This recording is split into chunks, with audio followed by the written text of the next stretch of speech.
Ramai pihak yang mempunyai pandangan politik. Persoalannya, ada yang benar, ada yang separuh benar dan ada yang palsu. untuk itu ikuti bersama saya, Sanuk Munawar.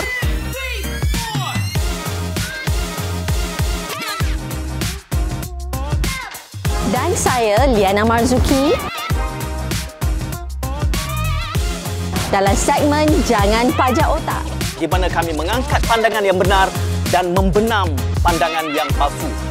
Ikuti Jangan Pajak Otak untuk pandangan yang jelas, padu dan original.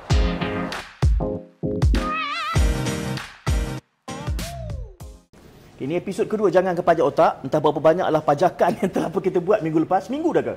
Seminggu dah. Seminggu dah ya. Dan Hari tahniahlah Jumaat pada lepas. siapa owner JPO ni? Liana lah kan? Sama-sama sama-sama lah. ada. Saya ni tukang tukang bakar, kaki bakar je. Jadi macam mana minggu lepas, apa komen-komen kawan-kawan yang tengok JPO?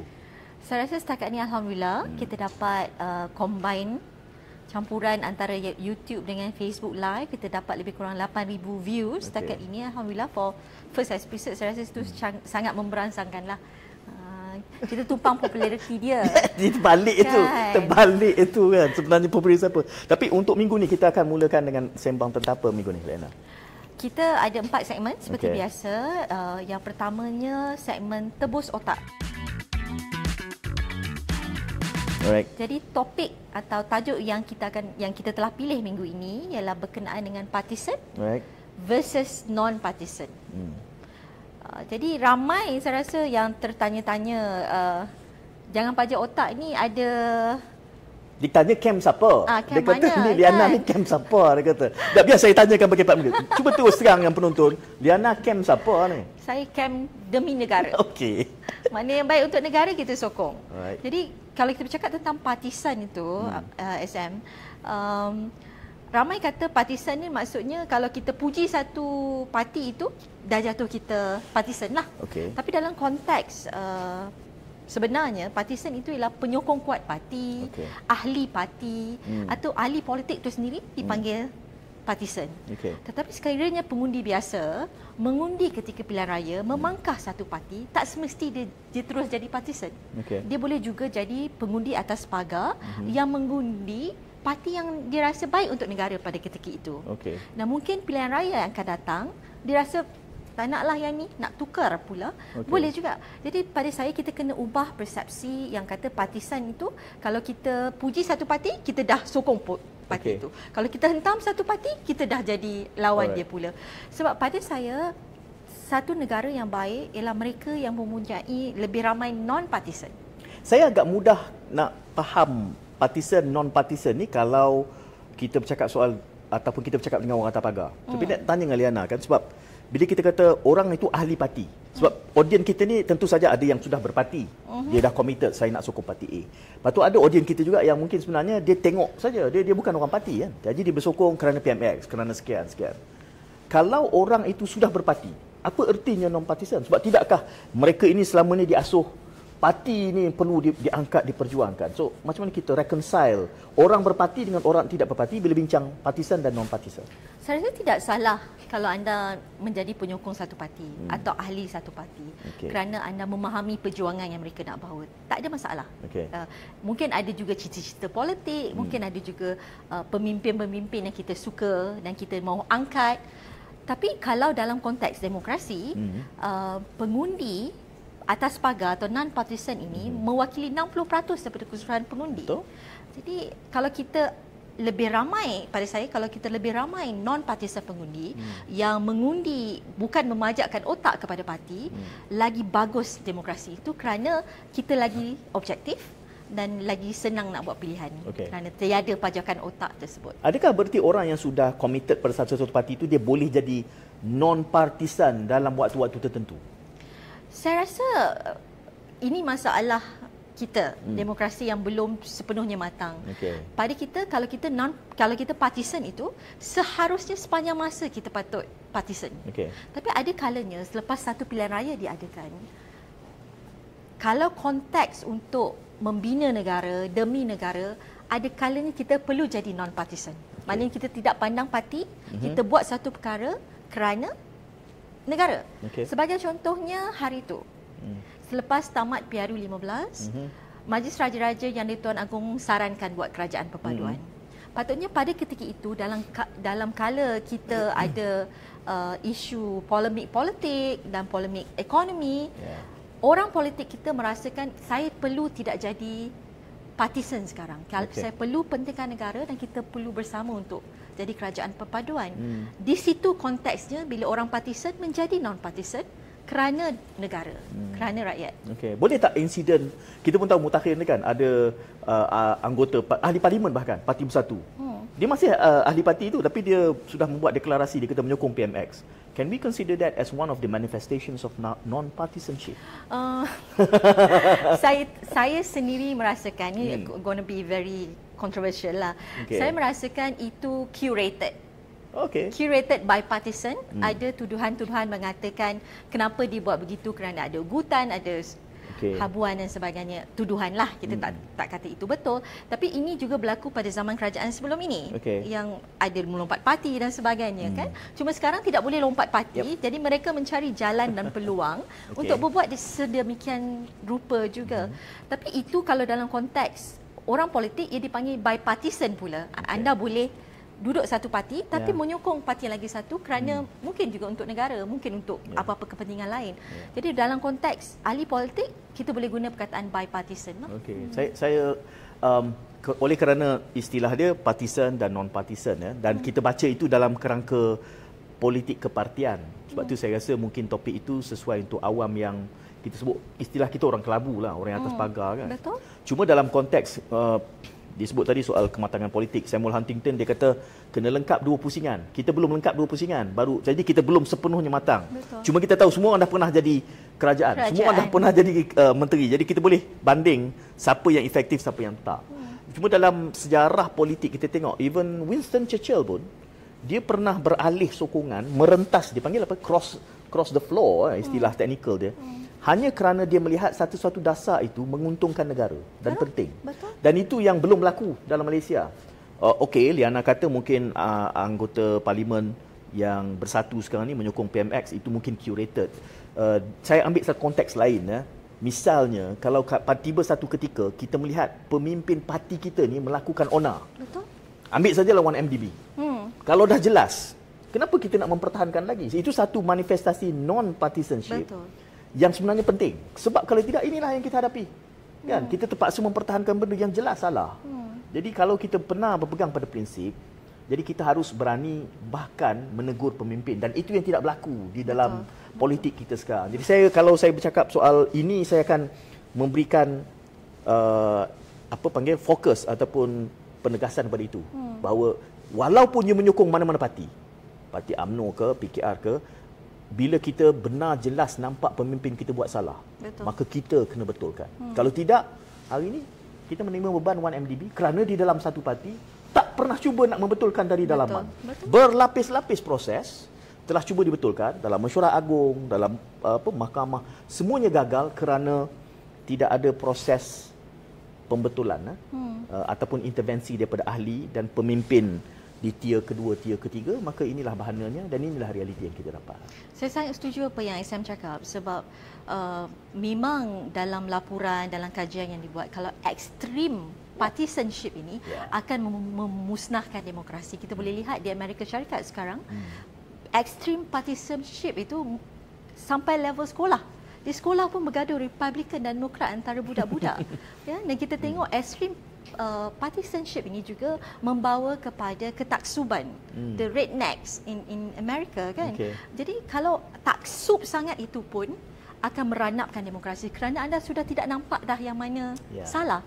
Hanya sokong dan pajak otak. Betul. Ubatnya selalu je saya sebut. Saya kata kita kena ada open debate. Tapi orang kata debat ini dia win-lose. Itu saya tak setuju. Sebenarnya bagi saya debat ini supaya kita mendengar dua-dua belah pihak dalam satu pentas. Masalah kita ni adalah kalau saya minat Liana kan, saya percaya Liana cakap dia. Tapi saya tak membandingkan orang yang memberi pandangan bertentangan. Jadi bila kita tak dengar, jadi kita jadi jumut tu yang tak sup tadi tu. Sepatutnya kita kena dengar dua-dua belah. Tapi nampaknya ramai audiens kita, pengundi, dia tidak ada kerajinan nak dengar dua-dua. Bila dia dah setuju A, dia dengar A. Dan algoritma tu akan bawa kita terus lagi ke dalam mendengar hanya A. Sedangkan kita sebut istilahnya contestation of ideas itu perlu berlaku satu. Saya harap ada ya mungkin kita di sini boleh bawa dua-dua belahan politik tu dan kita bandingkanlah. Akhirnya undi rahsia kan masing-masing lah. Tapi kita kena dengar pandangan daripada dua-dua belah dan Nabil kata lu fikir dah sendiri kan. Akhirnya undi masing-masing. Itu saja. Jadi ini yang jangan pajak otak nak lakukan. Oh, betul Maknanya saya punya firasat tu betul lah. Betul lah. Okey. Patutlah dia ajar saya jadi host. Sebab dia rasa macam saya betul. Saya nak tumpang dia punya ni lah. Berapa kali dah sebut dekat mana glamournya. Okey, I rasa itu untuk segmen pertama kita. Segmen kedua, seperti biasa kita akan kupaskan apa kerajaan buat minggu ini.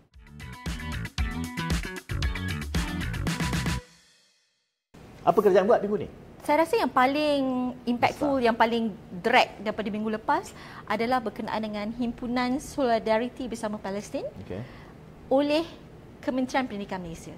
Saya rasa banyak sangat polemik di situ daripada satu ke satu isu dan ia berlaku apabila Kementerian Pendidikan Malaysia mengumumkan supaya sekolah-sekolah rendah mengadakan, sekolah rendah dan sekolah menengah lah, untuk mengadakan Minggu Solidariti Palestin daripada 29 Oktober sampai 29 Oktober sampai 4 November tak silap saya, dan menjadi kecoh viral di media sosial di mana ada video budak sekolah mengangkat senjata mainan, kita kena sebut senjata mainan. Senjata mainan lah, senjata mainan, toy gun kan, dengan juga disokong oleh cikgu-cikgu, dan saya merasakan polemik ini dibawa dalam konteks yang polarized, maknanya ada fahaman berbeza di kalangan masyarakat yang berbeza, dan saya nak bawa isu ni supaya kita boleh ketengahkan apa sebenarnya isunya. Apa masalahnya?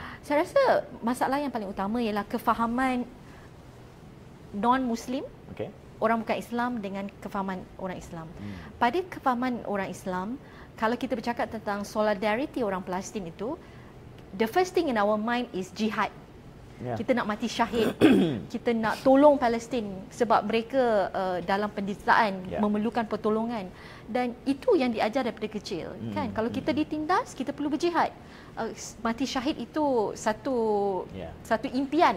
Jadi pada konteks orang yang diajar daripada kecil begitu, mengangkat senjata itu seolah-olah tiada apa. Tetapi bagi konteks non-Muslim pula, bila mereka melihat anak-anak kecil mengangkat senjata tiruan, mereka membayangkan ISIS, mereka membayangkan Boko Haram.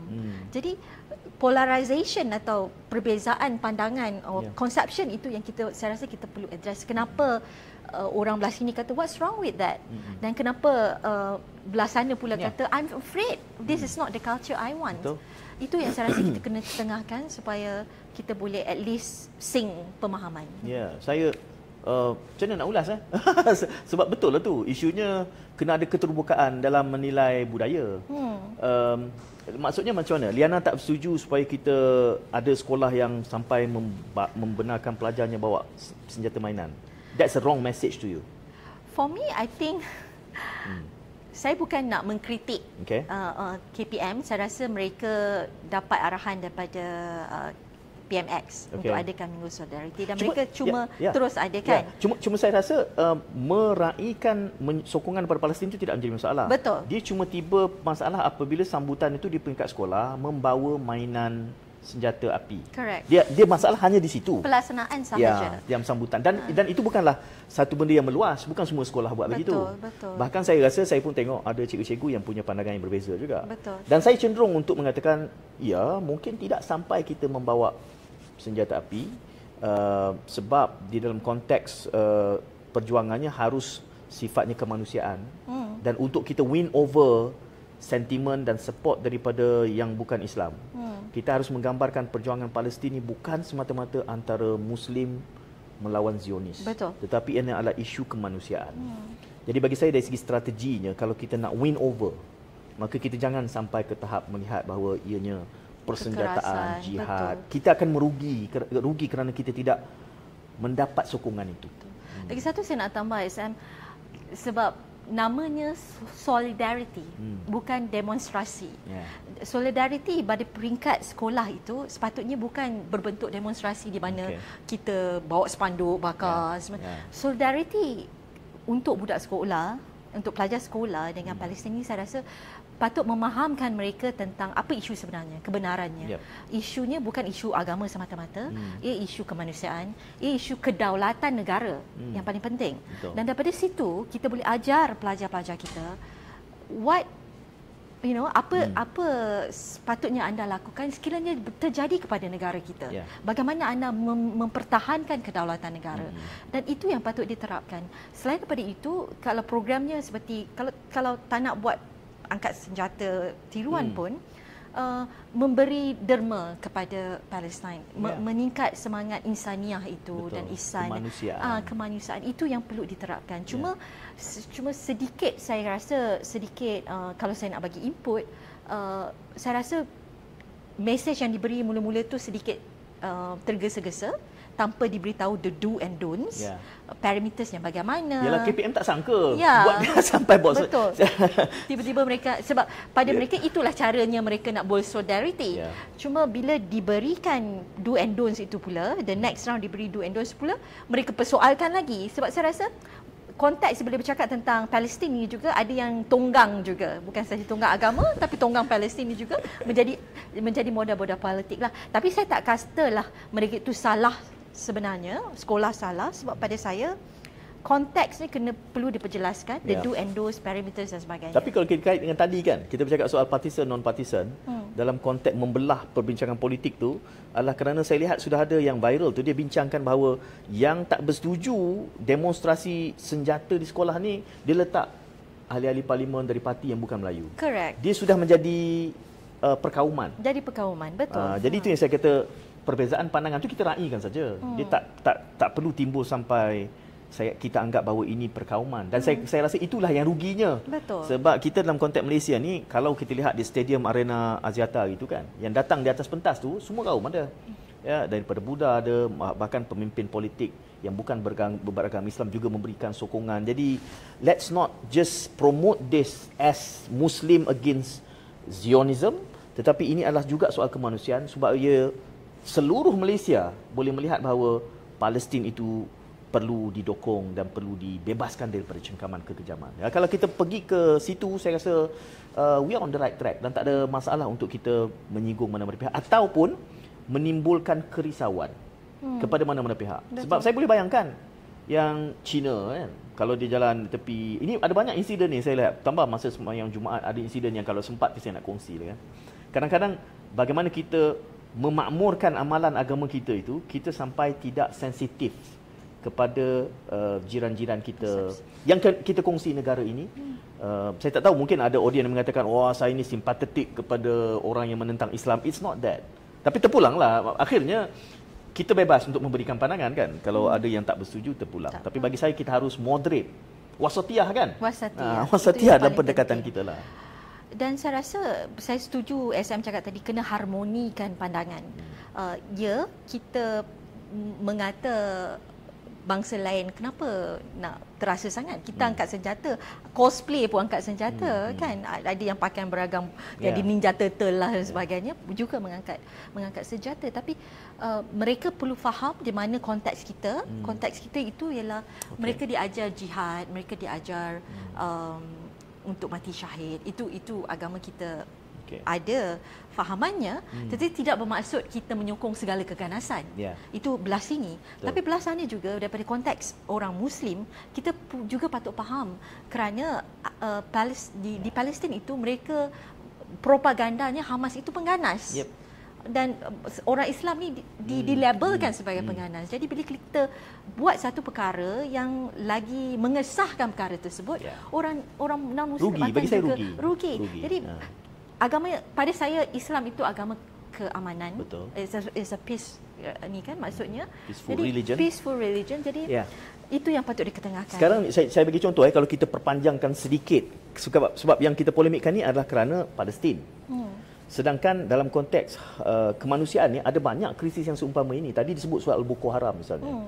Macam mana kalau kita mengekspresikan hak kemanusiaan dalam konteks Uyghur, dalam konteks Kashmir, Betul. di Malaysia? Kan kalau masa itu pun persenjataan kan ada masalah di situ Betul, nanti. betul. Jadi itu yang saya rasa cikgu-cikgu di peringkat sekolah pun harus faham lah. Dan kita pun janganlah, Liana sebut tadi tunggang, dia dua, sebenarnya tunggang atau tonggang. Dua-dua ada masalah tu. Agar kita jangan tunggang isu ini sehingga ia menimbulkan kesenjangan sosial antara kita dengan kawan-kawan kita yang bukan beragama Islam. Saya juga tonton tadi perbahasan menteri, yang berhormat Menteri Kementerian Pendidikan YB Faldina Siddiq. Masa dia bentangkan dan bahaskan di parlimen tersebut, kita boleh rasa getaran suara dia menahan sebab. Sebab pada saya niatnya baik. Niatnya baik, kita nak tunjuk solidarity, kita nak bagi world view yang baik kepada anak-anak, tetapi ia menjadi polemik berterusan yang sebabkan polarization of perception itu.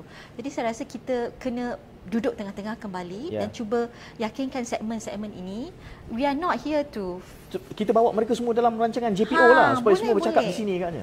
Supaya senang orang JPO lah. Parti bawa mereka ke sini. Dia promote juga kan. Bawa parti bukan Islam dan juga maybe YB Faldina Siddiq nak terima kita punya undangan, jemputan insya-Allah. Okey. Itu untuk segmen kedua. Kita teruskan. Untuk segmen ketiga nanti kita akan bincang tentang apa? Segmen kedua ada lagi satu tajuk tak silap saya? Ada lagi ya? So kedua pun tak selesai. Subsidi ayam. Subsidi ayam. Okey, tengah kecoh. Tengah kecoh 2-3 hari lepas sebelum 1 November kerana kerajaan isytiharkan kita nak tarik subsidi ayam. Ada seorang YB daripada MUA mengatakan kalau kita tarik subsidi ayam, harga ayam akan... Ada seorang je YB. YB MUA tak ramai. Dia ada seorang. Lain macam dia punya.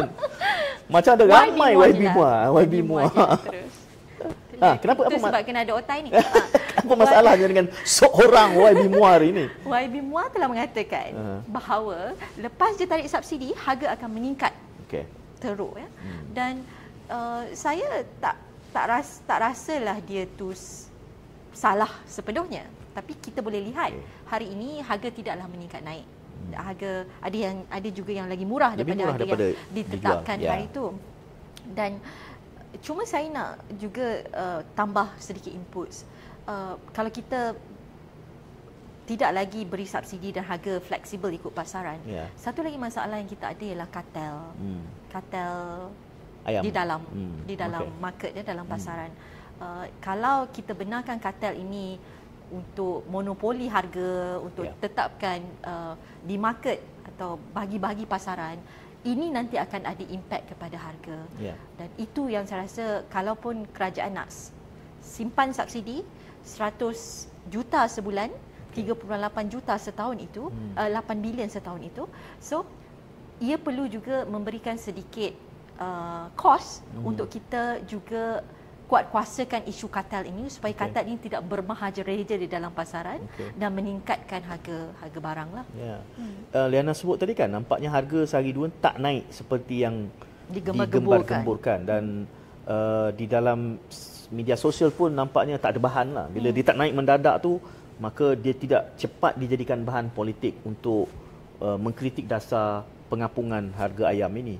Persoalan yang kita patut cuba fahamkan audien kita adalah kenapa tak naik, sedangkan harga dah tak dikawal.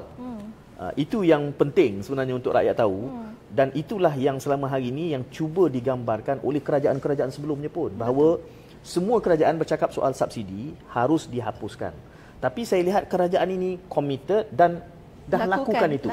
Dan ketakutan yang dulu kata bila tarik subsidi naik, tak naik. Jadi rakyat kena faham pasaran dia ada mekanisme dia sendiri. Betul. Bila kita biarkan pasaran ini bersaing secara terbuka, akhirnya sesama mereka pun akan memberikan tarikan masing-masing, antaranya memberikan diskaun.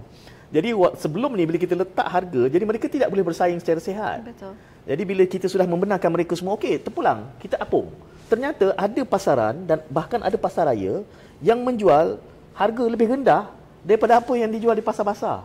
Jadi itulah yang sebenarnya mekanisme pasaran yang rakyat tak nampak sebelum ni, tapi kita sudah mula lihat. Sebab apa logiknya kan? Kalau dulu kerajaan kawal, harga makin naik sampai tak tertampung. Tiba-tiba bila kerajaan kata, kita tak kawal, tapi tak naik pula. Hanya kerana sudah ada persaingan. Benda ini yang orang tak nampak dulu, dan inilah yang cuba. Dulu kita banyak kata teori, sekarang ni sedang dilaksanakan. Tapi tentulah ini baru beberapa hari kan. Misalnya waktu perayaan besok-besok, memang kita yakinlah akan adalah tekanan naik. Tetapi itulah mekanisme pasaran yang kita harus faham. Dan kita pula pengguna, juga harus faham bahawa dah kalau harganya begitu di pasar raya A, kita carilah. Kita ada option sebenarnya, dan ini yang tujuannya bila diapungkan supaya harga di pasaran itu tidak herod. Banyak subsidi ni herod sebab macam subsidi bahan api pun. Kereta besarlah dia punya minyak. Jadi dialah yang dapat subsidi kan. Ini dah banyak kali kita fahamkan, dan cuma sebab kita tak terbiasa sebagai pengguna hidup tanpa subsidi. Jadi sebab tu dikata mentality subsidi tu. Sedangkan subsidi tu akhirnya merosakkan isyarat dari pasaran, dan ternyata hari ini kita lihat tidaklah terkejut seperti yang diwar-warkan oleh Wahyu mana tadi? Nak sebut tak payahlah sebutlah, banyak kali dah, kesian dia. Dan saya rasa kalau kita lihat dahululah, subsidi ayam ni bukan setiap masa. Oh ya? Kan? Ia bermula masa lepas pandemik. Hari tu. Dulu seingat saya memang masa perayaan je kita subsidikan ke, kita tetapkan harga ke. Cuma sekarang ni kita jangkakan kerajaan kena campur tangan dalam pasaran setiap masa supaya memastikan harga itu. Itulah ramai dulu buat dia kempen pengguna bijak. Tapi saya tak dengar dah sekarang. Sebab saya rasa orang kita bila kita kata pengguna bijak, kalau tak boleh beli ayam, beli ikan, nanti kena troll pula menteri kan. Tapi this is the reality check. Saya rasa yang pengguna atau pengundi kita kena faham memang ini yang patut dilakukan. Mentaliti subsidi perlu ditolak, dan kita kena tengok juga bebanan kepada kerajaan. Laina tahu tak, pengguna di Malaysia ni adalah antara pengguna yang apa istilah yang tepat maksudnya kesedaran kepenggunaan kita rendah tau Malaysia. Jadi saya rasa kerana kita terlalu bergantung kerajaan ini yang dah diasuh lama tau. Kerajaan akan jaga. Jadi kan kita malas nak menuntut hak kita. Dan Malaysia adalah negara antara consumerism yang rendah. Itu juga boleh kata pajak otak, SM. Betul. Pajak otak kita kepada kerajaan untuk selesaikan semua harga barang. Kos sara hidup. Padahal kalau kita ada kuasa consumerism yang kuat, tak perlu kerajaan pun. We can boycott, we can, Setiap tahun saya temu bual ni, Persatuan Pengguna ni. Kan? Semualah, bukan PPM je. Banyak kita ada pusat aduan apa semua. Dan sebenarnya cabaran yang lebih utama adalah nak asuh pengguna kita ni mengambil tindakan. Akhirnya kuasa yang sebenar adalah macam sekarang lah, ada boykot produk McD apa semua. Kan ada kesan dia. Bahkan ada kawan-kawan yang dalam gig ekonomi ni yang buat delivery ni kan, mereka pun terkesan sebab boykot itu. Jadi berarti kita ada kuasa, tapi sebenarnya dulu kita tidak bersatu menyatakan kuasa. Maka itulah yang menjadi realiti dalam konteks termasuklah harga ayam yang sedang kita bincangkan. Okey, segmen kedua tadi kita cakap tentang kerajaan, apa kerajaan buat minggu ini. Segmen ketiga ni pula kita nak kupas apa pembangkang pula buat minggu ini. Okey, pembangkang buat apa Pembangkang buat apa? Pembangkang buat apa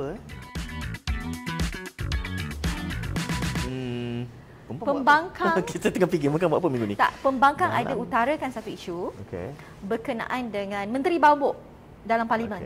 Mas YB. Kenyataan tu dalam Parlimen, bukan menteri tu mabuk dalam Parlimen. Tak. Saya kena gubah ayat betul kan? Ya, betul. Nanti orang cari pula, JPO kata ada menteri mabuk dalam Parlimen dia. Susah nak menjawab tu kan. Berbelit lidah kalau dengar SM ni. Okey, apa ni? Menteri daripada pihak pembangkang, bukan menteri daripada pihak pembangkang, MP daripada pihak pembangkang mengatakan dalam Parlimen, kenapa menteri mabuk dalam acara rasmi tahun lepas. Itu ketiga hari gawai. Menteri yang dikatakan ialah Menteri Pelancongan, YB Tiong King Sing. Ada satu video viral yang beliau berjoget dan sebagainya. Ini dijadikan modal dikatakan dalam Parlimen. Dan beliau menjawab dalam Parlimen juga, beliau kata saya orang bukan Islam, Dan apa masalahnya saya nak mabuk? Apa masalahnya saya jadi gila pun? Jadi itu yang jadi perdebatan hangat di media sosial. Dan ada banyak pandangan dan sebagainya. SM bagi pandangan dulu. Saya bagi pandangan dulu sebab isunya adalah kerana dia seorang menteri. Kalau dia bukan menteri mungkin tidaklah timbul sebesar itu. Yang keduanya kerana saya rasa hujah yang dibawakan itu sekali lagi dibawa di dalam laras perkauman dan politik 3R. Sebab memang dia tidak sebut direct, tetapi yang tidak disebut itulah yang masuk di dalam pemikiran audience, iaitu kalau kerajaan ini merupakan kerajaan Islam maka tak berlaku benda ni. Adakah benar itu akan berlaku? Sebab saya rasa bila menteri itu menjawab pula, masalahnya adalah kerana saya rasa menteri itu menjawab terlebih daripada yang sepatutnya. Apa salahnya saya mabuk, apa salahnya saya jadi gila pun. Jadi sebenarnya ini skill nak menangani isu lah. Setengah tu kita hanya perlu jawab yes or no saja. Tapi bila kita try to elaborate, dan elaboration itu yang menimbulkan persepsi yang buruk. Dan saya rasa warganet pun dia suka benda yang buruk ni untuk diviralkan. Benda yang baik, Irena, kalau ada 10 rumah, satu rumah terbakar, itu yang viral rumah yang terbakar. 9 yang tak terbakar ni dia tak akan jadi isu. Jadi bagi saya menegur soal mabuk itu kerana dia seorang menteri wajar. Jadi cuma bila jawapan itu saya rasa terbabas, jadi ia diviralkan bahawa maka inilah menteri bagi kerajaan yang tidak mendukung Islam. Itu tidak disebut, tetapi itulah persepsinya di dalam benda yang viral itu. Jadi kita ni kita jangan pajak otak ni, kita nak ajak orang memikirkan. Bagi saya benda ini tidak, pada saya lah macam mana, bukan istilah tetap betul, pandangan peribadi sebenarnya tidak material. Kan? So selepas ditegur, ya saya setuju menteri tak sepatutnya nampak mabuk. Kerana dia, kan Donald Trump pun mabuk. Sebagai seorang presiden misalnya, tak wajar dia nampak mabuk. Tapi bukan berarti kita kata you tak ada hak untuk minum arak. Kan? Tapi bila nampak sebagai mabuk, memang dari segi image yang tidak murni. Jadi saya rasa itu sajalah soal konteksnya.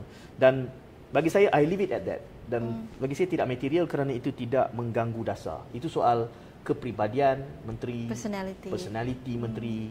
Rishi Sunak juga dia tak pakai tali pinggang keledar, jadi isu timbul dan padam. Bagi saya itu isu-isu picisan lah. Tetapi warganet ramai yang suka benda picisan ni lebih besar.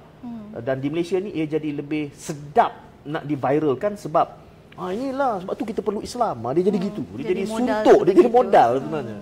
Walhal bagi saya it's no big deal, kan? Itu saja. Silalah Liana pula pandangannya apa. Saya merasakan memang ia diangkat, perkaranya berlaku tahun lepas, Disember tahun lepas, dalam satu acara keamatan gawai. Dan memang budayanya keamatan gawai itu mereka minum. Dan saya setuju cakap pandangan SM tadi yang mengatakan kita tak ada masalah dia minum. Cuma bila kita bercakap tentang seorang menteri, ada ethical standardnya di situ. Bagaimana dia meletakkan dirinya. Saya suka lah Liana ni, dia meluruskan balik apa yang saya cakap. Orang lagi faham lah. Saya ni, gelidah saya ni berbos sikit lah. Dia kan sifu. Liana pandai lah. Patutlah ramai follower. Alhamdulillah. dah habis dah mati kata dah nak cakap apa.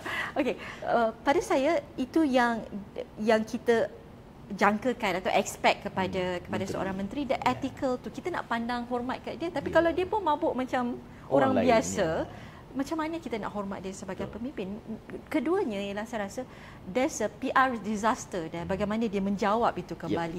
Mereka memang mengumpan dia. Saya rasa mereka tahu dia bagaimana, sebab ini bukan kontroversi pertama. Bila dia menjadi menteri, PN juga dulu pernah ada mengadakan kontroversi. Saya rasa rakan-rakan sejawat mereka pun tahu bagaimana dia akan respon. Jadi ini akan dipetik jadi modal politik yang mengatakan this is not Islam, kerajaan Islam yang kita boleh banggakan, kerana menteri pun boleh mabuk dan menteri bangga berkata demikian.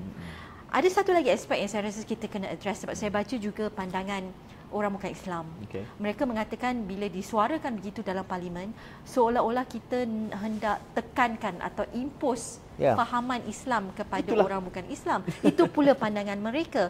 Saya rasa itu konteks yang dibawa jauh. Mungkin ada pahaman begitu, tapi kita Ya. kena luruskan kerana saya rasa isunya ialah kita sebagai orang sentris ini, Tawasatiyah ni, kita hanya minta it's okay for you to drink. Ya. Itu budayanya dan sebagainya. Sebab kerana you bukan Islam. Keluarga Islam Ya. kita tak nak impose pun ya. Tetapi sebagai seorang menteri, kita expect ada satu standard yang berlainan. Ya. Saya dalam konteks ini kan Diana, saya selalu cuma itulah orang kata boring lah kau skema. Sebab dia kata, saya kata gini, dalam parlimen kan, kalau kita nak bawa isu, saya harap biarlah isunya substantif. Betul. Yang ada kesan dasar. Dan banyak yang kita bukan menyeleweng, terheret perbincangan itu kerana isu-isu yang dibangkitkan bukan isu yang substantif. Saya lihat yang hari ini misalnya PMX menjawab soal teguran bila PMX menggunakan istilah maha kaya. Betul. Jadi saya kata biar itu hak PMX lah untuk menjawab. Tapi saya bayangkan benda itu dijawab kerana ia timbul dalam parlimen. Sebelum ni ada ahli parlimen yang tegur soal ketimbang. Saya rasa bazirnya kerana parlimen itu biarlah kita bincang benda yang betul akan membantukan rakyat. Jadi benda yang bagi saya picisan ini yang tidak substantif, yang tidak membina dasar, biarlah just at that dan move on lah. Kan? Jadi sama je benda itu dibawa di dalam parlimen dengan niat bahawa etika menteri mabuk.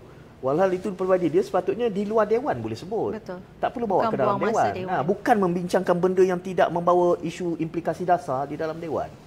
Jadi letihlah. Jadi bila saya sebut gini kan, orang kata, kalau gitu tak adalah drama dalam Dewan Rakyat. Saya kata, Dewan Rakyat bukan untuk berdrama. Tengoklah buku 7 dekat TV tu. Itulah dramanya. Jadi orang kata saya boring. Tak apalah. Boring-boring pun saya sebutlah apa yang saya perlu sebut. Saya rasa itu sajalah. Terima kasih JPO sebab bagi saya ruang tak bercakap. Dah. Okey, itu berkenaan dengan Menteri Mabuk tadi. Okey. Ada satu lagi. Banyak ni kita nak kena cover ni. Apa tu? Ini yang best paling, ni. Yang paling Ini best ni. Yang paling besar juga PAC. laporan PAC berkenaan dengan saya panggil V-Gate. Vaksin dan juga ventilator. Ya. Itu mungkin SM nak kupas dulu. saya tak Saya fasih selalu sangat kupas lah. je. Saya tak fasih sangat butirannya, tetapi yang gambaran yang saya dapat adalah ventilator ini adalah isu yang KJ pun dah buat kenyataan perolehannya sebelum dia menjadi Menteri Kesihatan. Tapi vaksin dia kata he owns the problem. Maknanya itu satu benda yang saya hormatlah. Apabila KJ kata that's my responsibility. Jadi saya juga tahu bahawa dalam konteks vaksin ini, tapi kerana dia sudah bukan menterinya, dia sebenarnya ada kaedah mitigasi dia. Sebab expiry date ini yang orang tak tahu. Saya tahu ni daripada Menteri Kesihatan sendiri. Saya baru berbual Dr. Zaliha semalam. Sepatutnya dia punya mitigasi dia ada satu kaedah. Tapi ini kena verifikasi daripada pihak hospital lah. Kalau kita kata vaksin ini akan expired bulan depan, sebenarnya ada prosedur yang sangat ketat untuk extend. Sama lah macam roti je. Roti expired dia hari Selasa. Tapi sebenarnya sampai Khamis kita masih boleh makan. Sebab dia minimum standard dia. Dia ada allowance itu yang rakyat tak faham. Tapi jangan ambil itu daripada kenyataan saya. Sebab we don't have the authority. Cuma saya hormat di situ dalam konteks vaksin tu, KJ buat kenyataan, dia kata he owns the problem, it's his responsibility. Jadi saya hormatlah di situ. Apa kesan selepas itu, saya rasa kita kena lihatlah supaya benda itu tak berulang. Tapi soal ventilator, ini soal pembelian guna WhatsApp saja kan. Kalau betul ada ketirisan, bagi saya bawalah. Jangan bazir masa lah. Letih. Saya letih. Letih sebab benda-benda ni berulang kali. Setiap tahun Uliana, berapa puluh tahun saya ikut udara, laporan audit langsung tak ambil pot. Sentiasa saja, setiap tahun saja laporan audit ada je ketirisan, tapi ketirisan tu tak berubah-ubah. Sampaikan beberapa kali musim yang kebelakang ni bila saya menemui bual menteri, sekurang-kurangnya saya sebut secara terus terang ke udara di RTM dengan ngakoming, saya kata YB tolong, saya sebut ini live bukan soalan yang saya tanya di luar ruang, on air saya tanya, tolong datang lagi sekali nanti selepas beberapa bulan, especially tahun depan, sebab saya nak tengok di bawah kepimpinan YB laporan audit tu lebih bertanggungjawab. Sebab selama hari ini menteri yang kita temu bual, setiap tahun laporan audit isu yang sama, pen RM150 dibeli dengan harga RM1,500. Tak masuk akal. Jadi apa gunanya kita ada laporan audit kalau ia tidak dipertanggungjawabkan? Seolah-olah macam rakyat ni diperbodohkan. Laporan audit ni hanya untuk tujuan tata kelola, tapi tak ada tindak balas susulan daripada. Jadi bagi saya ventilator ini satu benda yang sama jugalah. Ia dibeli dalam era ketika mana PKP itu. tidak dipertanggungjawabkan, katanya melalui WhatsApp saja pembeliannya. Dia ini 104 unit daripada jumlah berapa semua yang dibeli tu? 132. 104 unit dikatakan sebenarnya tak boleh pakai pun. Tak boleh pakai. Jadi saya rakyat kan, saya nak tahulah siapa punya kerja ni. Jadi eloklah didedahkan. Jadi kalau benda tu berlaku begitu, sekurang-kurangnya pada saya dalam vaksin tu KJ dah kata it's my responsibility. Jadi tak apalah, lepas tu polemiknya kita kena lihatlah perinciannya, bagaimana perolehan dan kenapa dia ada beza bagi saya dalam konteks ventilator dengan vaksin ini. Satu tu adalah kerana ia memang niat nak tipu. Satu lagi tu mungkin tak cekap. Kan beza. Satu kalau dalam orang memandu ni, satu dia memandu memang niat nak melanggar, nak bunuh. Itu jahat.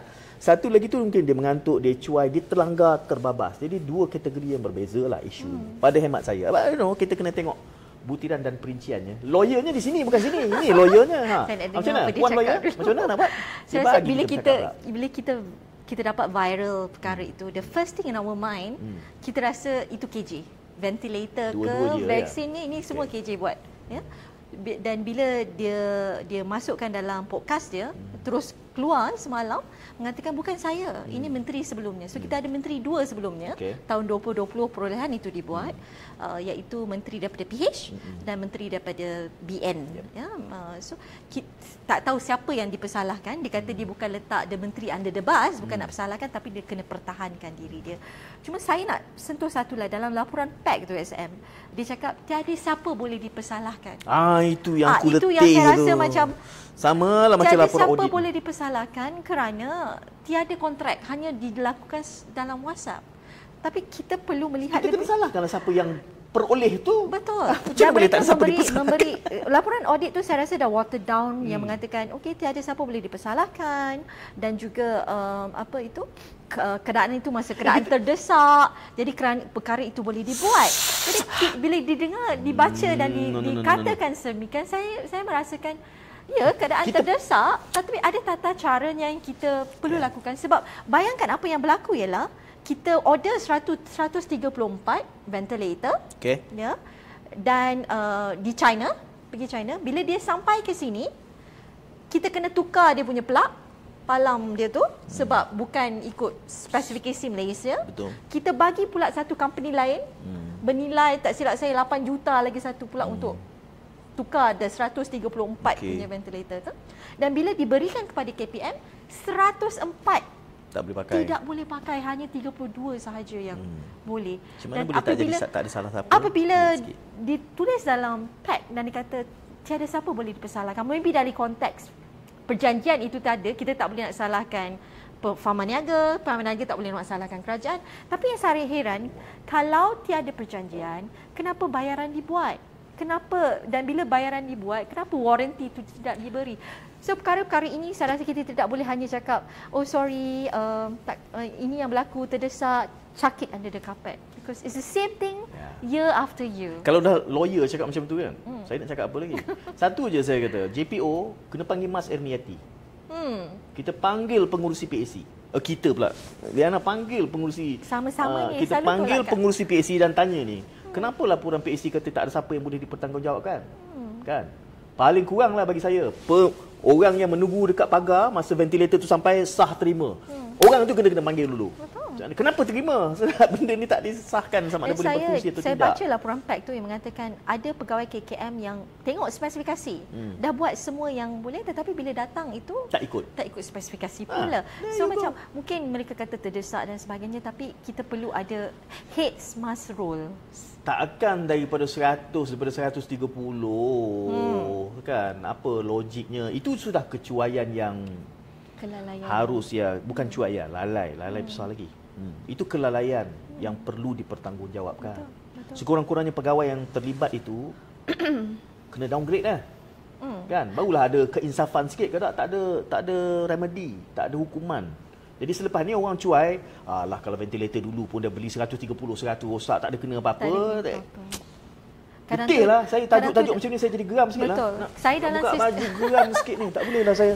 Sebaik kawan-kawan ramai ni, Farhan sebaik Farhan ada, kadang aku ngamuk dah ni. Letih lah, saya letih sembang macam ni. Itu ventilator. Ada lagi. Vaksin pula, okay. 8.5 juta dos tidak digunakan. melibatkan 505 juta Penerima. bukan penerima, 505 juta Ringgit harganya. yang dibuang begitu saja. Ya. Dan ini ramai yang bersuara kata kenapa ini berlaku dan sebagainya. Setengah bilion. 1/2 bilion hilang. Cuma apa yang KJ katakan, dia kata in his defense, dia kata Malaysia ini kalau dibandingkan hanya 10% saja wastage pembaziran. Kalau dibandingkan dengan negara lain, mereka lebih 20%, 30%. Yeah. Indonesia 40 juta dos terbuang begitu saja. Dan Okay. di kala pandemik katanya lebih bagus terlebih beli daripada terkurang beli. Yep. Dan beliau, saya rasa ramai yang menerima juga penjelasan tersebut. Dan saya pun rasa to be fair, mungkin pada masa itu tak ada presiden sebelum ni dan mereka membuat segala pembelian tersebut. Cuma ramai juga yang terkesan, ya, tapi kita membazir 505 juta itu boleh buat berapa banyak sekolah. Boleh buat berapa banyak masjid, berapa banyak bantuan boleh diberikan. Dan kita harapkan pembaziran sebegini, ialah kita kena tarik subsidi, kerajaan kata begitu, dan rakyat perlu berjimat. Tapi ada juga ketirisan ini yang kita sakit hatinya kalau nak bayar subsidi hilang, kalau ketirisan ini tidak dibuat apa-apa. Itulah sentimennya dulu saya rasa masa 1MDB pun, kerana kita kata okay, kita bagi BRIM segala macam, tetapi yang tiris masih tiris, yang diberi masih diberi. Jadi kita kena ada keseimbangan lah dalam berdebat tu. Dalam hal ni kita nak panggil siapa ya vaksin ni, sebab okey, walaupun KJ sudah jawab begitu, tetapi saya rasa sebagai sebuah negara, apa yang kita kena tanya, rakyat kena tanya adalah could have we done better and how to do it better. Jadi satu saya sebutkan tadi soal ada lapse itu, ada margin masa tu. Have you done your best within that period? Kan? Adakah kita sudah ada proses mitigasinya? Bila kita nampak dia dah nak expired dah, jadi kita kena buat tindakan ini. Have you done that? Kalau ia tidak dibuat, kenapa tak dibuat? Ada kerana kecuaian, kemalasan apa? Inilah benda yang rakyat perlu tanya dan perlu tahu, dan saya harap inilah soalan yang ditanyakan dalam parlimen. Bukannya benda-benda yang remeh-temeh yang kita sebutkan daripada awal tadi tu. Tapi parlimen masa tu ditutup. Ya, maksud saya masih inilah. Bila PAC dah keluarkan, jadi dalam parlimen kena tanyalah benda ni. Bukan tanya pasal menteri mabu. Boleh lah, tapi passing je lah. Itu tanya di luar dewan lah, tak payah tanya dalam dewan lah. Okey, ini lagi satu isu pisisan, tapi saya rasa kena juga because ini yang kita dapat daripada penonton kita minggu ni. Dia suruh bincang. Dia suruh bincang, minta kita kupaskan berkenaan dengan isu YB Teresa Kok. Okey. Yang bertanya dalam parlimen. So pergi ke Langkawi pakai apa? Ya. Bikini. Pakai apa? Kepada YB Langkawi, dia interject masa pembahasan dan bertanyakan soalan, betul ke YB di Langkawi tak boleh pakai seluar pendek? Dan jawapan balas yang diberikan oleh YB Langkawi tu ramai yang melompat. Ada juga pihak yang menyokong YB Langkawi, kata padan muka kepada yang bertanya itu, kerana tanya soalan macam tu kena jawablah macam tu juga. Jadi saya sebagai seorang perempuan, saya tak nak kupas dah seksis dan sebagainya. Cuma bukan saya rasa isu itu isu nak cocok YB Langkawi untuk berkata demikian. Memang ada isu berpanjangan sebelum itu yang dikatakan oleh YB Ngah Komeng. Ada aduan dilaporkan pada dia yang dikatakan pelancong di Langkawi tidak boleh minum arak dan tidak boleh pakai seluar pendek. Dan ia dijawab oleh Menteri Besar Negeri Kedah, Datuk Seri Sanusi, yang kata come here and I show you. Memang tak ada larangan itu dibuat. Dan itu telah dibuat oleh YB Sanusi, dan di dalam parlimen juga jolokan dibuat kepada YB Langkawi oleh YB Teresa Kok. Saya rasa sedikit nakal pada saya, kerana dia menjolok macam provoking juga. Dan daripada segi itu, jawapan balas itu pun juga berbentuk provoking lah. Dia kata you datang tak payah pakai apa pun tak apa. Dan to the extent saya rasa itu proportionate, sebab soalan nakal dibalas dengan nakal. Tetapi dia to the extent, lagi satu yang disebut, saya nak bayangkan kalau YB Teresa itu tidak berpakaian apa-apa macam mana. That is the part saya rasa sedikit terlebih. Not proportionate. Itu saya rasa kita tengok kualiti perbahasan dalam Parlimen Malaysia, dan kalau kita nak bagi anak-anak kita dengar pun, kadang-kadang di Parlimen tu ada anak-anak sekolah datang dan perhatikan perbahasan. Bagaimana kita nak jelaskan kepada anak-anak kita, seorang YB yang boleh sudah nak berusia. baik, yang berusia level-level atuk kita, cuba membayangkan seorang nyonya bagaimana rupanya kalau keadaan tidak bersesuaian disebut. Itu saya rasa konteks ni lah. Yang saya nak panjang. Dah penat dah. Bukan. Saya bukan soal penat. Bila saya berdepan dengan pimpinan mahasiswa, saya selalu bagi tahu, kata, yalah, bukan pimpinan mahasiswa je, kadang-kadang saya berjumpa dengan, kita bercakap soal pentas demokrasi, kita cuba buat policy advocacy kan pada pelbagai peringkat. Berjumpa dengan masyarakat, saya kata ada waktunya saya rasa ahli parlimen kita ni tak perasan semua tutur kata mereka dalam dewan tu dicatat dalam Hansard. Tadi Liana kata bayangkan anak-anak sekolah yang hadir. Ia dicatatkan forever tau. Jadi kalau saya sebut benda yang celupa ABC dalam Dewan Rakyat, Syed Munawar kata ABC, itu kekal. Forever. Dan hari ni bukan hanya kekal dicetak, sebab dia kekal di cloud. Jadi semua keciluparan yang keluar di dalam Dewan Rakyat itu, 50 tahun lagi anak cucu kita, waktu aku dulu dalam Dewan Rakyat cakap macam ini. Itu dalam dunia lah, dalam konteks akhirat lagi teruk lah kan. Sebab akhirat besok semua kita dipertontonkan balik semua benda yang kita buat tu. Itu tak apalah. Kalau orang tu daripada parti yang itu, sepatutnya dia dah boleh faham dah benda-benda ni. Tak sepatutnya kita terlepas cakap. Tapi di sisi yang lain, saya selalu sebut juga, alangkah baiknya kalau ahli parlimen kita ini menonton perdebatan dalam parlimen yang berlaku ala Westminster. Tengok debat parlimen di Kanada, di New Zealand. Tengok cara mereka menjolok juga, mereka mengusik juga, tetapi ada nampak berilmu. Saya tengok Kanada, Perdana Menterinya dengan Ketua Pembangkangnya bertimbal balas berdebat.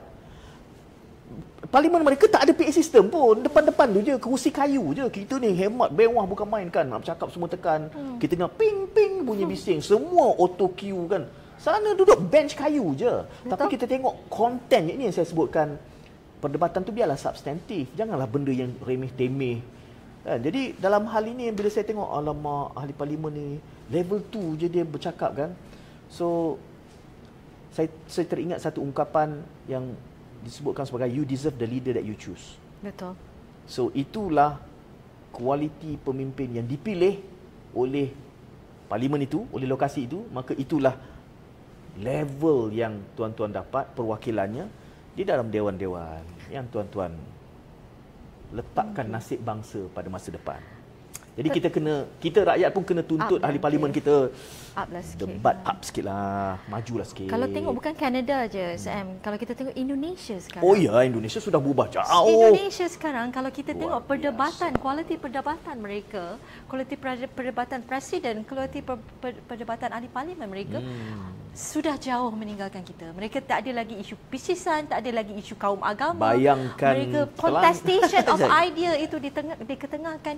Bukan saja pemimpin tetapi juga pengkritik politik. Kita ada Najwa di sana. Ya, kalau kita perhatikan Najwa bagaimana Shihab. dia Najwa Shihab, bagaimana dia membawa isu ke tengah, which kita pun boleh emulate lah, boleh tengok. Itu saya rasa, itu saya selalu tekankan, SM, if we want to change the politics, we have to change the society. Kita perlu tukar minda masyarakat kita supaya kita boleh sama-sama desak orang politik kita juga bertukar. Itulah misi JPO, saya nak bagi tahu lah. Saya declare lah bagi pihak ada pihak Liana. Okey, kita ada segmen khas. Sebab saya rasa sedikit special minggu lepas. Lama kita malam ni. Itulah. Sebab ada yang kata tak puas. So kita cuba panjangkan sikit minggu ini. Apa yang special minggu lepas, istimewa minggu lepas ialah pertama kalinya kita dapat orang daripada istana mencemar Duli dan bercakap dengan rakyat biasa dalam podcast. Satu podcast yang popular, saya tak nak sebut namanya. Tetapi saya, sebab minggu ini judulnya atau tajuk yang kita bawa ialah non-partisan dan partisan. Dan kita lihat bagaimana seorang putera raja daripada Johor, TMJ, memberi ulasan berkenaan dengan politik dalam satu podcast itu. Nak tanyalah otai lama kita yang selalu bertanya kepada orang politik. What is your opinion kalau Royal bercakap tentang politik itu? Adakah ada yang kata tak sepatutnya pihak istana ni campur tangan, komen dan sebagainya. What is your stand? Dia kan, kenapa sistem itu dipanggil monarki? Kerana dia bukan sistem marhain. Apabila suara dari istana itu hadir di pentas marhain, bagi saya platform yang dia berbicara itu adalah pentas marhain. Saya pernah tulis dekat Facebook, tapi yalah, bila benda ni melibatkan istana, maka saya harap kita berhati-hati. Cuma begini, bila suara istana itu hadir di pentas marhain, maka bererti benteng itu sudah tidak ada. Bila bercakap marhain tentang isu marhain di pentas itu, bererti warganet sudah direct. Ya, dulu tak boleh. Jadi persoalannya siapa yang meruntuhkan ini? Ya, kepada rakyat, apabila pemimpin turun, dia sukalah. Tetapi dengan sukanya itu datang juga ketiadaan benteng. There is no more barrier between istana dan ini. Apabila istana membuat pendirian politik, dan ini bukan kali pertama, maka tentu saja ada belahan politik yang lain yang akan membuat pandangan balas. When you put yourself there in the boxing arena, you can't avoid but being punched. Maka harus bersedia dengan realiti itu. Tapi adakah itu yang diingini? Okay. Bagi saya, kita lihat kemujuran di Malaysia ini kerana menghapuskan sistem monarki ini hampir-hampir saja tidak mungkin. Dilindungi oleh perlembagaan yang ada. Kan? Tetapi di waktu yang sama, saya rasa rakyat sangat mendambakan wibawa istana yang menyemuh keresahan yang ada. Dan ini sudah berkali-kali kita lihat di bawah yang di-Pertuan Agong sebelum ini, bila tidak boleh membentuk kerajaan, bagaimana rakyat rasa sejuk, kan? Pandangan daripada istana itu benar-benar mendamaikan. Jadi kalaulah ada suara istana yang tiba-tiba mengatakan dia bersifat politikal dan partisan, jadi bererti runtuh sudah benteng itu. Jadi bila ada pandangan balas itu, itulah repercussion yang harus diterima. Baik atau buruk, bagi saya ini proses sejarah. Dan sistem monarki yang kita ada ni juga adalah sejarah yang panjang. Sehinggalah kita punya 9, bukan 1. Dan Malaysia negara yang paling ramai. Saya difahamkan ada beberapa puluh sistem monarki di dunia, 9 daripadanya di Malaysia. Dengan kepelbagaian, keunikan yang ada, sikap dan citra yang pelbagai, negeri ini dengan citra yang tersendiri, maka kita akan ada keragaman itu. Tetapi keragaman itu akhirnya akan memberikan corak kepada Malaysia, ala Malaysia. Saya harap peranan menyemuh rasa sejuk itu kekal. Sebab itu kekuatan dan keunikan yang kita ada. Tapi bila sudah berada di situ, maka ya, kita kena berdepanlah dengan realiti itu. Sebab kita sudah meletakkan pentasnya. You're sitting right next to me and I can even disagree with you on the same floor, kan? Saya nak ambil pandangan sedikit pragmatik lah. Just agree to disagree apa yang SM cakap. Saya rasa sebagai seorang yang bukan dalam konteks politik dinosaur, dulu kita ada protokolnya, ada cara bagaimana nak melayan orang kayangan, tidak boleh terlampau dekat dan sebagainya. Pada saya, pembawakan atau tindak tanduk TMJ itu membawa satu sinar baru, di mana ada ruang dan peluang istana mau dekat kepada rakyat. Kita tengok YDPA baru-baru ni yang keliling Borneo dan sebagainya, dan rakyat rasa dekat. Sebab orang kayangan ini sebenarnya kita boleh tab dan kita boleh bercakap dan kita boleh, itu akan membawa sinar baru dalam rakyat. Sebab sekarang ni SM, saya perhatikan rakyat dah tak berapa percaya orang politik. Rakyat dah ada yang menyampai dan mereka kena ada satu figura yang mereka boleh dambakan sokongan dan protection dan sebagainya. Dan pada saya, istana ialah satu benteng terakhir juga demokrasi. Kita ada 3 cabang, ya, kehakiman, eksekutif dan juga apa satu lagi, parlimen itu, ya. Dan kita lihat ini pun dah macam cacah merba, dan bila ini cacah merba, raja itu hari itu menjadi penyelamat, membuat kerajaan perpaduan dan banyak lagi masa darurat hari itu, masa nak tutup parlimen pun dia. Dan saya perhatikan kalau kita bercakap tentang non-partisan, figura yang paling non-partisan sekali adalah Majlis Raja-Raja, kerana mereka memandang isu daripada aspek apa yang baik untuk negara. Bila Sultan Nazrin bersuara, dia bercakap pasal apa yang baik. Dia tidak partisan di situ kerana dia juga menghentam kerajaan sekarang ada ketikanya, dan mana-mana kerajaan yang ada pun ditegur, ada juga yang dipuji. Cuma dari konteks TMJ tadi, ini saya rasa memang betul-betul membumi, di mana beliau mencemar duli, bercakap, terus berkritik, memberi pandangan dan sebagainya. Pada saya itu satu breath of fresh air, a new a new dimension, a new dynamic yang dan bila kita dengar apa yang disebutkan itu keluar daripada dia, kita tahu dia bercakap itu what's in his heart and his mind, dan terus keluar daripada mulut. Tak ada bertapis, tak ada nak angkat siapa-siapa, dan kalau ada yang boleh terima, perbaiki, ada yang tak boleh terima, ada yang melawan, tapi tak boleh nak cakap apalah sebab royal yang bercakap, ya.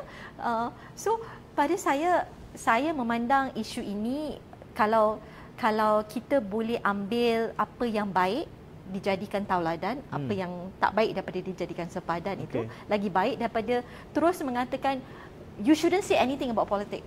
Padahal dia mengkritik itu ada juga yang kita rasa benar juga apa yang dikata, tapi tidak boleh nak bersuarakan setajam itu kepada kerajaan, kerana mungkin biar saya tanya soalan, boleh? Boleh.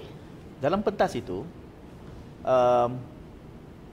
Liana rasa hos bersetuju sepenuhnya tak dengan tetamu yang diundang? Bersetuju pandangan ke? Pandangan.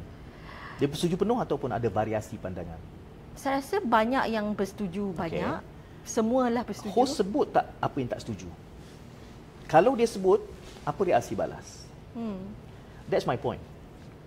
Kalau apabila istana sudah berada di pentas itu, kalau dia mula bercakap politik partisan, maka akan ada repercussionnya. Betul.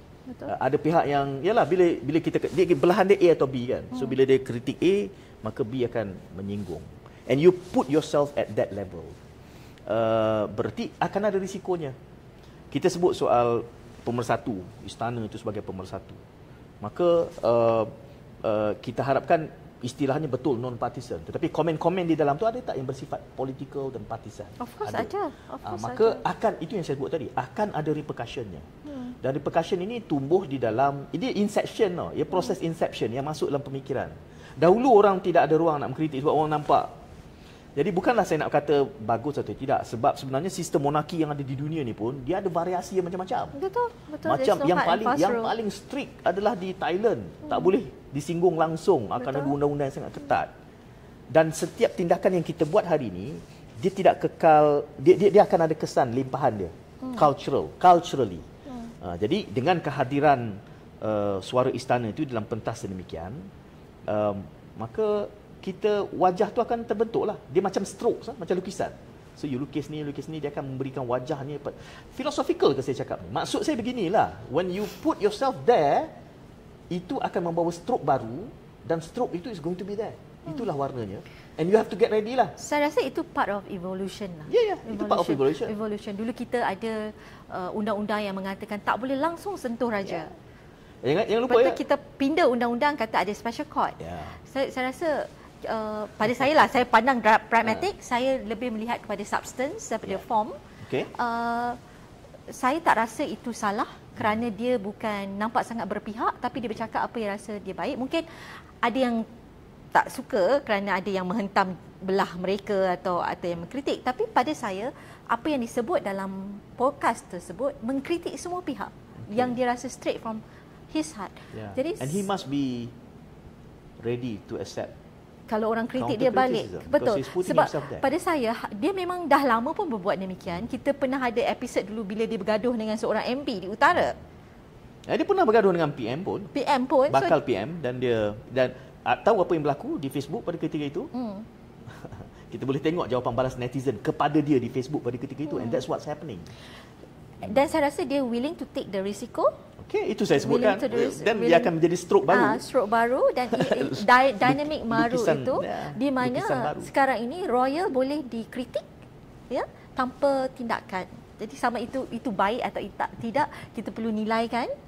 Dan itu sebab kita jangan pajak otak. Kita boleh terima benda baru dan pragmatik selagi ia baik untuk negara pada saya. Okey, kita dah habis kesemuanya 7 hari ni. Apa tu? 7 topik. Tak mau lah. Minggu depan ambil orang lain lah. 5 dah tak larat dah. Bukan tak merajuk. Okey je, tapi nanti orang boring dengan saya. Orang nak Liana. Ya Allah, kita pula. Okey, untuk minggu depan kita ada tetamu. Kita nak bawa tetamu sebab saya rasa nak bagi variety sikit.